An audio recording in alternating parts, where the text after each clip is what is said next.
Great politicians, great leaders, great CEOs are phenomenal entertainers. Going back to the days of Alexander the Great, Napoleon, Bismarck, they used to hold council at night, have big dinner parties, or sit around the fire with their camp, with their men, and tell stories. They would tell stories of great defeats, great battles, great loves, and that would spread through the troops.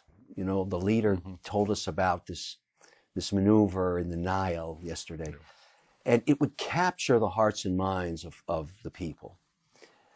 Donald Trump is exactly that. He is a great entertainer. He smoked the competition by eating 101% of the airtime in the last election. Unfortunate for Hillary, she was boring on television. And like Obama was, it was a different time. She didn't see that it was time to be entertaining. The best ever coverage she got was the debates with Trump, where it was so mesmerizing, I actually watched that instead of football. I remember sitting with a bunch of guys golfing, and we turned that on instead of a football game, and I said, wow. He's Alexander the Great. But you're also, you're critical of Trump in various ways. And so he's a great storyteller, great entertainer, and that allowed him to become the leader of America and maybe the free world if we still talk about things in those terms. But looking at, you had thought about running to be the head of the Conservative Party in Canada. I did. You're, one of the things you were talking about, and obviously you're off Canada now. You don't like it as much. Well, that's not true, but I'll detail. Okay, but you're in favor of more immigration. You are in favor of gay rights and trans rights, and legal weed. Yeah. You are non-interventionist, generally in foreign policy. What do you think of Trump substantively? You have to differentiate, and my take on Trump and his cabinet is, I don't watch the circus or the freak show, whatever you want to call it. I look at the policy. I'm a policy wonk. And I have this unique index I should share with you. I have interests in almost, it is over 50. It's over 50 private companies now, all in practically every state. Very few states we don't have interests in now.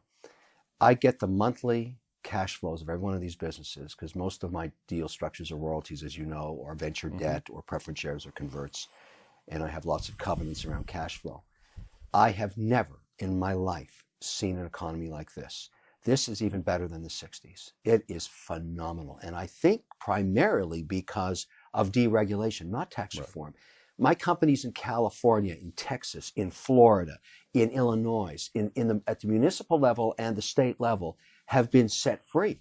What is the nature of that deregulation? I'll give you an example. In California, I had a deal that converted strip mall, retail space that had failed, 1,200 square feet, and turned it into a place where you could paint and drink wine. And very successful business called Wine and Design. You get a painting lesson, you sip wine with your friends, you enjoy yourself for 4 hours. You do a painting. The regulations to actually allow people to do that included such absurd regulations. For example, a frosted glass window had to be within 21 feet of a back door that did not have frosted glass, but had bars across it. And all kinds of absurd regulations have been on the books since the 50s. Well, Trump swept all that garbage away. How did he do that? He basically, anything that has a federal mandate, he just ripped it up. And some of these regulations were federally mandated, and others were stripped away by states watching businesses leave and saying, wait a minute, if they're deregulating that for Texas federally, I'm going to do that on a state basis. All of a sudden, I can open up stores all across California where I never could, just like that. And so this has been a really interesting time over the last 36 months, and I see no slowdown. I just saw last month's numbers. Wow.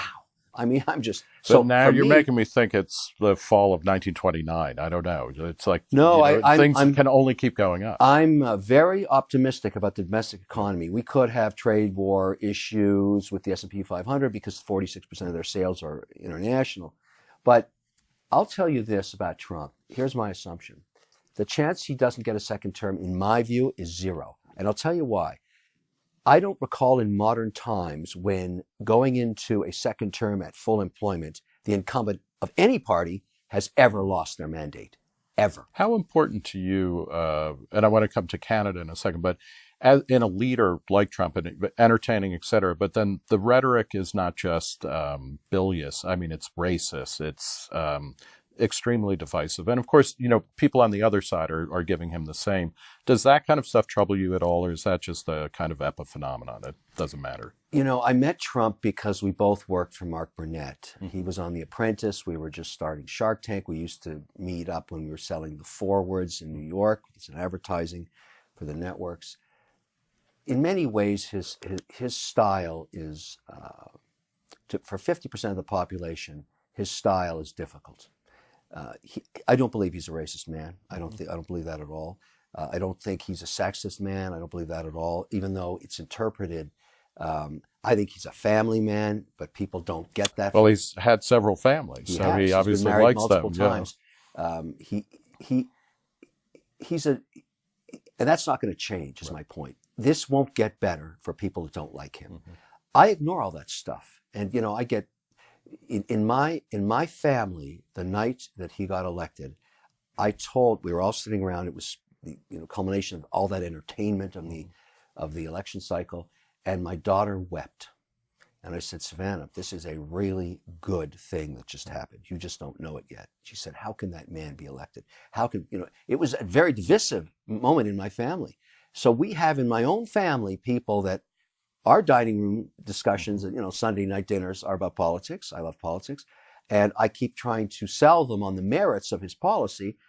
And I realize it's never going to change their opinions. America's like that too. Yeah. My family is just like the average American family. So with younger people in particular, there's a ton of polls out that showing, that millennials or people under 40, Americans under 40, have a positive view of socialism. In some polls, a more positive view of socialism than capitalism. Yeah.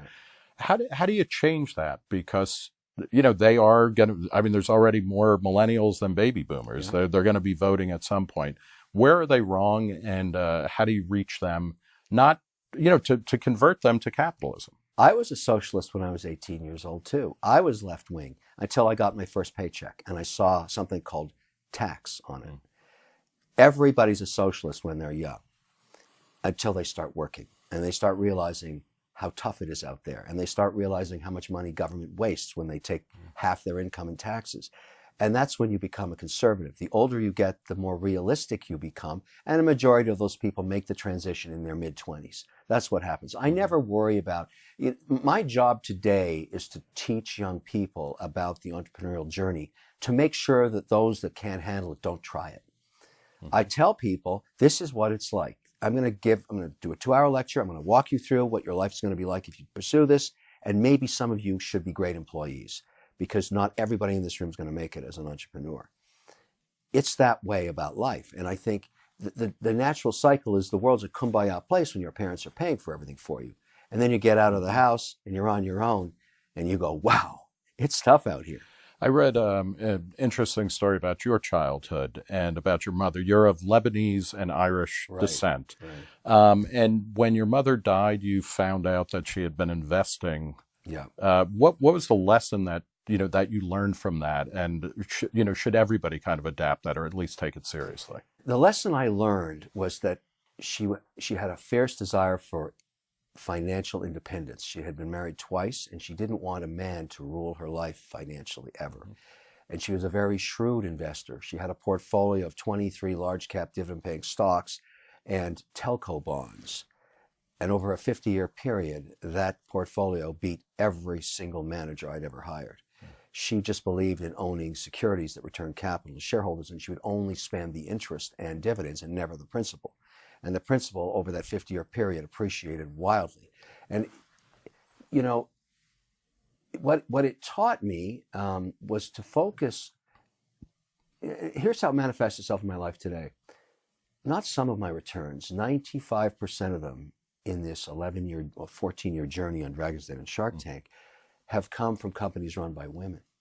They are very, very good at mitigating risk. And my mother was like that. So now I'm almost sexist in the sense that even the producers have to say to me, you've got to invest in some guys. I said, why? They don't make any money. These women have made me all this money. Look at all these deals. I've made so much money. And Why should I take risks with men who have testosterone sales targets they never hit and all the rest of that stuff? So I'm very biased about people that understand financial independence, that's women, mitigate risk, that's women, know how to manage time, that's women, set reasonable goals, have very sticky cultures in their business, that's all women. So I'm telling my guys now, every year we do a big conference in South Beach. I bring all my companies together, 50, 60, 70 people in that room. And I say, this is what these women did this year, and this is what you guys did. Now, why don't you exchange ideas here? Because I want all of you to succeed. I'm aligned with you. I've risked capital with you. Go figure out what they're doing. You, at times in